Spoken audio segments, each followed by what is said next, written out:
Hello everyone, welcome back to my YouTube channel Shalubai artistry. तो जैसा कि आप सभी जानते हैं, हम यूथ की बुक को सॉल्व कर रहे हैं। आज की जो वीडियो है हमारी, कुछ यहाँ पर महत्वपूर्ण क्वेश्चन लिए हैं जो कला के तत्व रेखा से संबंधित हैं। तो यहाँ पर आपके लिए ये क्वेश्चन बहुत ही ज़्यादा महत्वपूर्ण है। यहाँ पर 25 से 30 क्वेश्चन के लगभग यहाँ पर इसमें वीडियो में क्वेश्चन होने वाले हैं जो आपके लिए बहुत ही ज़्यादा महत्वपूर्ण हैं। तो चलिए इन्हें सॉल्व करते हैं, देखते हैं यहाँ पर जो क्वेश्चन दिए हुए हैं। यहाँ पर क्वेश्चन है हमारा कि किस रंग मॉडल को ऋणात्मक रंग मॉडल नाम दिया गया है। यहाँ पर किस रंग मॉडल को ऋणात्मक रंग मॉडल नाम दिया गया है।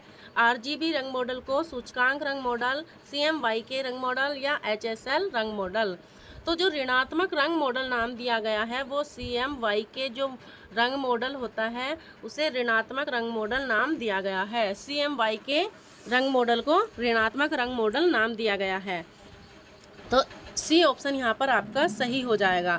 जो CMYK होता है इसके प्रतिरूप जो कुछ रंगों को सफ़ेद पृष्ठभूमि पर, यहाँ पर क्या किया जाता है, CMYK में कुछ रंगों को क्या कर जाता है, कुछ रंगों को सफ़ेद पृष्ठभूमि पर पूरा छिपा दिया जाता है और किसी विशिष्ट तरंग दैर्ध्य से उसका जो कार्य है वो सोख कर उसे कर लेता है। तो ऐसे प्रतिरूप को जो वैकल्पिक प्रारूप होता है उसे रंगीन मुद्रण में इसका प्रयोग किया जाता है। देखिए जो CMYK होता है इसका रंगीन मुद्रण, जो रंगीन छापा होता है उसमें इसका प्रयोग किया जाता है। CMYK सियान, मैजेंटा, येलो और काला। यहाँ पर के मतलब होता है काला, मतलब ब्लैक। तो यहाँ पर सी ऑप्शन आपका बिल्कुल सही है। अब देखिए यहाँ पर जो कला के तत्व है रेखा, रेखाओं से संबंधित यहाँ पर आपके क्वेश्चन है। तो चलिए क्वेश्चन है यहाँ पर कि जिस वक्र रेखा से वृत्त घिरा होता है, जिस वक्र रेखा से वृत्त घिरा होता है उसे कहते हैं परिधि, व्यास, त्रिज्या या केंद्र। तो जैसा कि आप सभी जानते हैं वृत्त किसे कहते हैं, वृत्त कहते हैं सर्कल को, ये होता है वृत्त। तो इसका जो ये रेखा होती है, ये जो आप रेखा देख रहे हैं, इसमें पूछा गया है जिस वृत्त रेखा से ये घिरा होता है उसे क्या कहा जाता है। तो उसे क्या कहा जाता है, उसे परिधि कहा जाता है। ए ऑप्शन आपका सही हो जाएगा। देखिए ये जो आपकी रेखा है, ये जो बाहर की आपकी रेखा दिखाई दे रही है, इसे क्या कहा जाता है, परिधि इसको कहा जाता है। और इसी वृत्त को हम जब बीच में से आधा काट देंगे तो ये जो होता है इसका क्या होता है, व्यास होता है। तो ये क्या होता है, व्यास होता है। अब अगला क्वेश्चन है कि वह रेखाएं जो एक दूसरे का अनुकरण करती हैं, वह रेखाएं जो एक दूसरे का अनुकरण करती हैं उन्हें कहते हैं आवृत्ति रेखाएं, संधि रेखाएं, ए और बी दोनों या उपयुक्त में से कोई नहीं। तो यहाँ पर आपका आंसर कौन सा होगा, जो रेखाएं एक दूसरे का अनुकरण करती हैं वो कौन सा हो जाएगा, आवृत्ति रेखाएं हो जाएगा। आवृत्ति रेखाएं, देखिए जो रेखा होती है, रेखा किसे कहते हैं, तो दो बिंदुओं के जो बीच की दूरी होती है, दो बिंदुओं के बीच की दूरी जो होती है उसे रेखा कहा जाता है। रेखाएं जो होती हैं वो दो प्रकार की होती हैं, सरल रेखा, वक्र रेखा। और देखिए एक जो रेखा होती है, ये जो रेखा होती है इसे क्या कहा जाता है, हॉरिजॉन्टल लाइन या क्षैतिज रेखा। जो सीधी पड़ी रेखा होती है उसे क्या कहा जाता है, क्षैतिज रेखा। और जो सीधी लंबवत रेखा होती है उसे क्या कहा जाता है, उसे कहा जाता है वर्टिकल लाइन, ऊर्ध्वाधर रेखा, ऊर्ध्वाधर रेखा इसे कहा जाता है। अब आता है कि क्षैतिज रेखाओं के माध्यम से कौन से प्रभाव की रचना होती है। देखिए मैंने अभी आपको बताया कि क्षैतिज रेखा जो होती है ये इस तरह की जो रेखा होती है, ऐसे पड़ी हुई रेखा, तो इससे कौन से प्रभाव की जो रचना होती है, क्षोभ की, उत्तेजना की, व्याग्रता की या प्रशांति की। तो जो क्षैतिज रेखा होती हैं ये किसका प्रभाव दर्शाती हैं, ये विश्राम का, शांति का और निष्क्रियता का ये व्यक्त करती हैं। तो यहाँ पर जो प्रशांति है, यहाँ पर आपका आंसर ये डी सही हो जाएगा। तो क्षैतिज रेखा विश्राम, शांति और निष्क्रियता को ये व्यक्त करती हैं। डी ऑप्शन इसमें आपका सही है। अगला प्रश्न है कि चक्राकार रेखाएं कैसा प्रभाव उत्पन्न करती हैं। चक्राकार रेखाएं जो होती हैं वो कैसा प्रभाव उत्पन्न करती हैं, संघर्ष का, स्थायित्व का, स्थिरता का या गति का। तो देखिए जो चक्राकार रेखाएं होती हैं, इस तरह से चक्राकार रेखाएं होती हैं, तो ये कैसा प्रभाव उत्पन्न करती हैं, ये गति का प्रभाव उत्पन्न करती हैं। ऑप्शन डी आपका बिल्कुल सही हो जाएगा। ऑप्शन डी आपका बिल्कुल सही हो जाएगा। अब आगे है, अगला प्रश्न है कि लंबवत रेखा व्यक्त करती हैं तो देखिए लंबवत रेखा जो होती हैं, ये जो सीधी खड़ी रेखा होती है, वर्टिकल लाइन, इसे क्या बोलते हैं? लंबवत रेखा बोला जाता है। तो यहाँ पर आपसे पूछा गया है ये किसे व्यक्त करती है? विश्राम को, उत्तेजना को, शक्ति को, या इनमें से कोई नहीं। तो जो लंबवत रेखा होती है ये किसका प्रतीक होती है? गौरव को ये दर्शाती है। गौरव को, प्रतिरोध को, शक्ति को, महत्वाकांक्षा का ये प्रतीक होती है।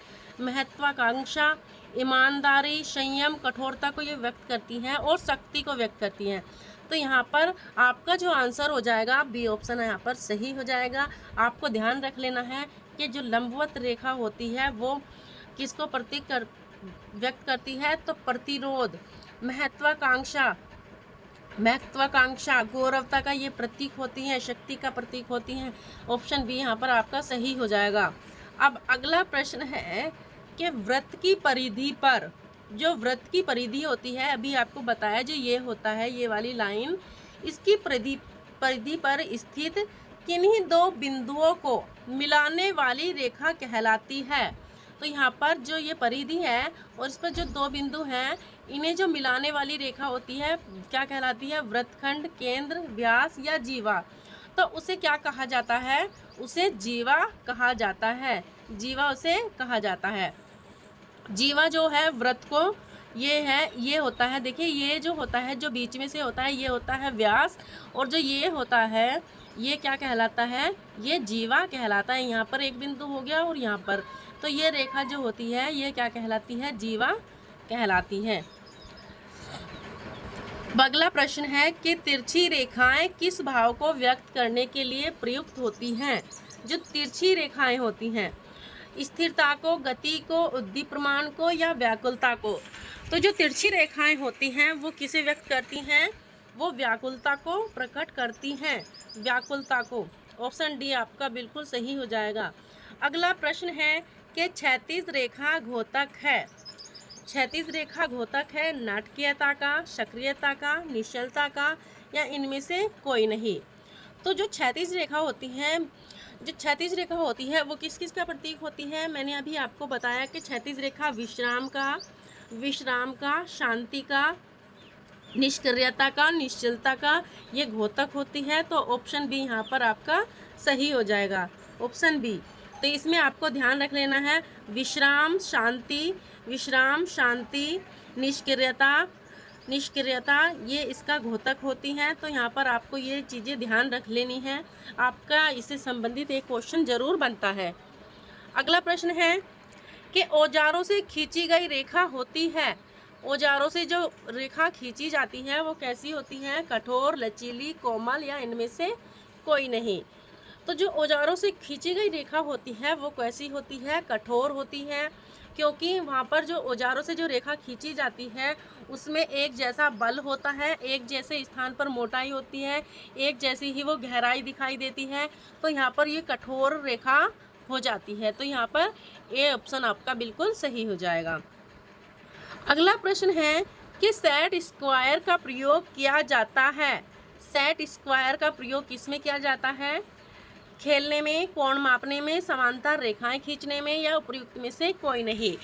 तो जो सेट स्क्वायर होता है उसका क्या प्रयोग है? तो वह समांतर रेखाएं खींचने में उसका प्रयोग किया जाता है। आपने देखा होगा एक स्केल की तरह आता है, स्केल तो इसे बोल देते हैं, लेकिन जो सेट स्क्वायर होता है वो इस तरह से होता है, इस तरह से एक आता है। तो ये होता है आपका सेट स्क्वायर। इसमें जो है नंबरिंग भी दी जाती है, और इसमें आपने देखा होगा इस तरह से ये बना हुआ होता है। तो इसमें जो समांतर रेखाएं खींचने में इसका प्रयोग किया जाता है। अब अगला प्रश्न है कि चार से अधिक रेखाओं से घिरा हुआ समतल क्षेत्र कहलाता है आयत, बहुभुज, वर्ग, या त्रिभुज। तो जो 4 से अधिक रेखाओं से घिरा हुआ समतल क्षेत्र होता है वो क्या कहलाता है? बहुभुज कहलाता है। उसे क्या कहते हैं? बहुभुज कहते हैं। जैसे कि ये होता है एक तरह का, इसमें भी जो रेखाएं दी हुई हैं अधिक दी हुई हैं, तो एक तरह का ये है बहुभुज है, जिसमें बहुभुज में क्या क्या आता है? त्रिकोण आ जाता है, त्रिकोण भी बहुभुज में आ जाता है। ये इस तरह का ये जो शेप होती है ये भी बहुभुज में आ जाती है। तो यहाँ पर जो 4 से अधिक रेखाओं से घिरा हुआ समतल क्षेत्र होता है वो बहुभुज कहलाता है। देखिए यहाँ पर ये जो दिया हुआ है क्षेत्र आप देख सकते हैं, ये जो शेप है ये भी बहुभुज में के अंतर्गत आती है। अब अगला प्रश्न है कि स्थिर बिंदु को दृष्टि से मिलाने वाली रेखा को कहते हैं। तो जो स्थिर बिंदु होता है उसे दृष्टि से मिलाने वाली रेखा को क्या कहते हैं? स्थिर बिंदु, क्षितिज रेखा, दृष्टि बिंदु या दृष्टि रेखा। तो जो स्थिर बिंदु होता है उसे दृष्टि से मिलाने वाली रेखा को क्या कहा जाता है? दृष्टि रेखा उसे कहा जाता है। ऑप्शन डी आपका बिल्कुल सही हो जाएगा। अब अगला प्रश्न है कि सीधी लंबवत रेखा का प्रयोग चित्र में कौन सा भाव लाता है? देखिए आपको मैंने बताया जो सीधी लंबवत रेखा होती है उसका जो प्रयोग है चित्र में कौन सा भाव लाता है? विश्राम का, व्याकुलता का, स्थायित्व का, उत्तेजना का। तो ये कौन सा प्रभाव लाता है? ये स्थायित्व का प्रभाव लाता है। ऑप्शन बी आपका यहाँ पर बिल्कुल सही हो जाएगा। किसका प्रभाव लाता है? स्थायित्व का ये प्रभाव लाता है। और जो विश्राम होता है, विश्राम में कौन सी रेखा आती है? क्षैतिज रेखा आती है। जबकि जो व्याकुलता को दर्शाती है वो कौन सी रेखा होती है? व्याकुलता को दर्शाने वाली रेखा जो होती है कर्णवत रेखा या कोणीय रेखा जो होती है वे व्याकुलता को दर्शाती है।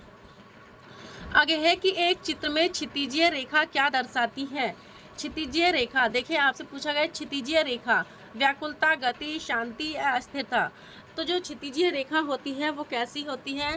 शांति को वह दर्शाती है, शांति को दर्शाती है। फिर से आपको रिपीट कर लेना है, शांति का व्यक्त करती है। विश्राम को देखिए यहाँ पर भी लिखा हुआ है कि शांति, विश्राम, निष्क्रियता, संतुलन, स्थिरता, मौन आदि भावों की ये द्योतक होती है।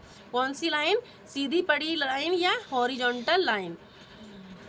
तो अब अगला प्रश्न है कि समांतर रेखा का क्या अर्थ है? समांतर रेखाएं, देखिए जो समांतर रेखाएं होती हैं इस तरह से ये समांतर रेखाएं होती हैं। तो ये क्या होती हैं? जो आपस में नहीं मिलती, जो आगे मिल जाती हैं, टेढ़ी मेढ़ी होती हैं या उपयुक्त में से कोई नहीं। तो मैंने ये भी आपको बताया कि जो समांतर रेखाएं होती हैं वो इस तरह से खींची जाती हैं। तो यहाँ पर ये रेखाएं जो होती हैं आपस में कितनी भी बड़ी ये लाइन खींची जाए ये आपस में नहीं कहीं भी मिलती हैं। तो ये ऑप्शन यहाँ पर आपका बिल्कुल सही हो जाएगा। जो रेखाएं आपस में नहीं मिलती हैं वो क्या होती हैं? समांतर रेखाएं होती हैं।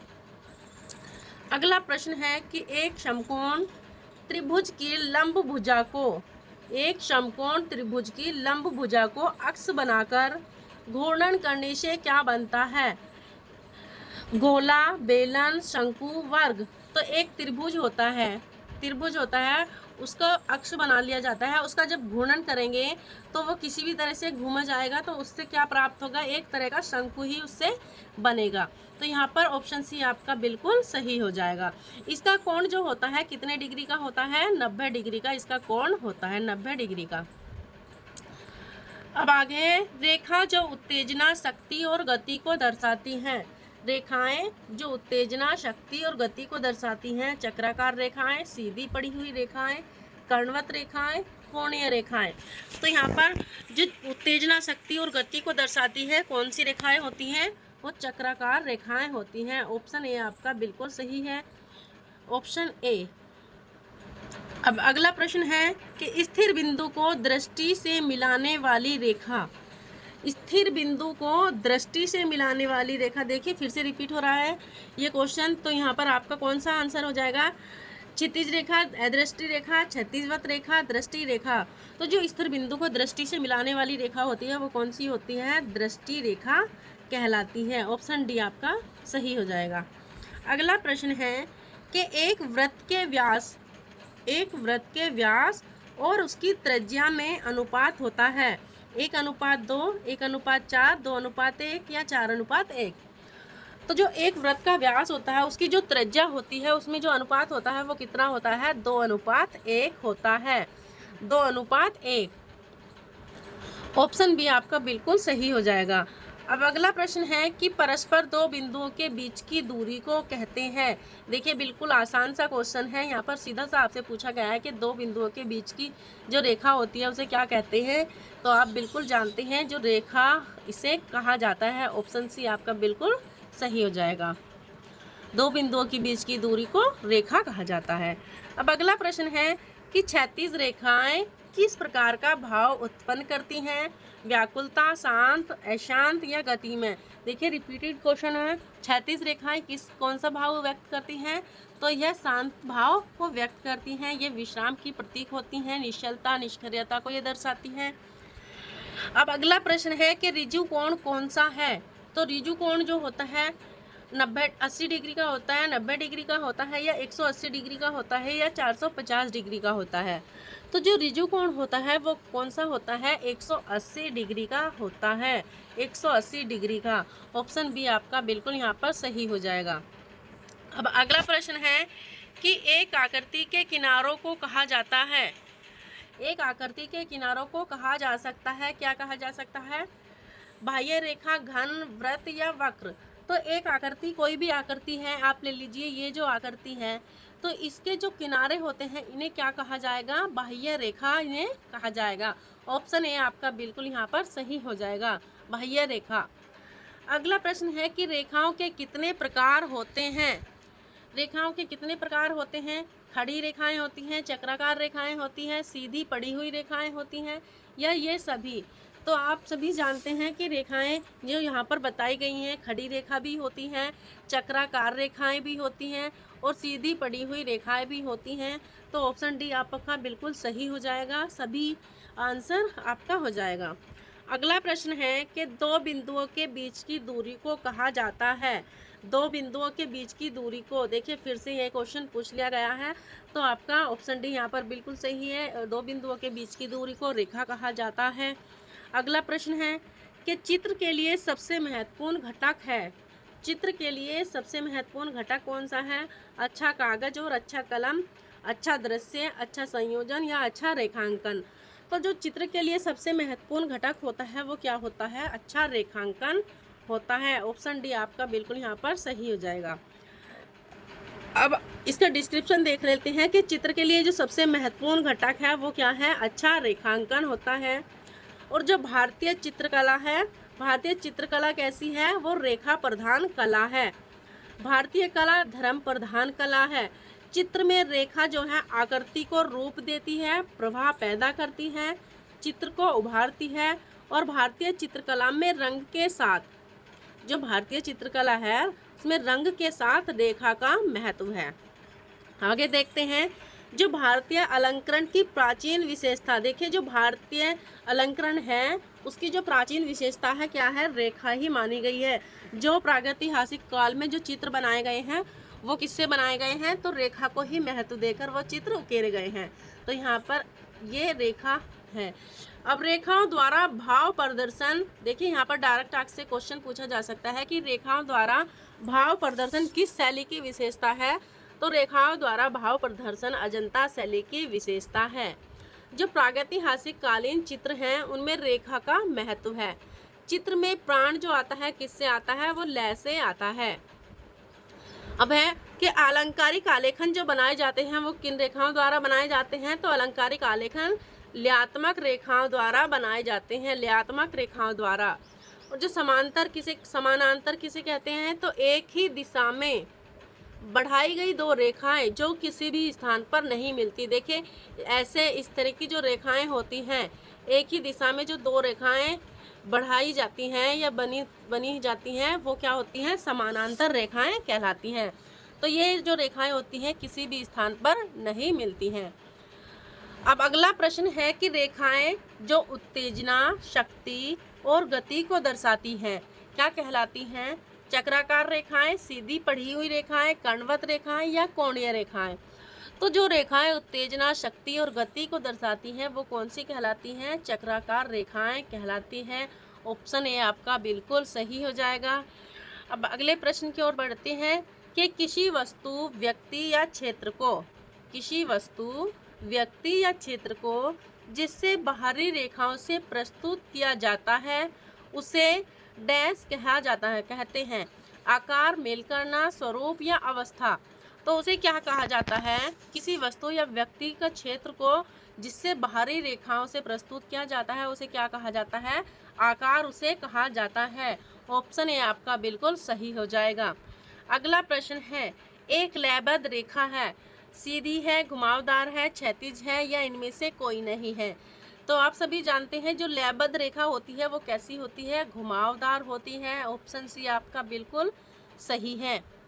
अगला प्रश्न है, देखिए यही ही आज की वीडियो के क्वेश्चन थे। तो आपको कैसे लगे कमेंट्स बॉक्स में ज़रूर बताएं, और वीडियो अच्छी लगी हो तो लाइक ज़रूर करें, शेयर करें, और कमेंट्स बॉक्स में ज़रूर बताएं कि कैसी वीडियो आपको लगी है। और चैनल पर नए हैं तो चैनल को भी आप सब्सक्राइब करें, जिससे कि आपके पास नोटिफिकेशन टाइम से पहुंच जाए।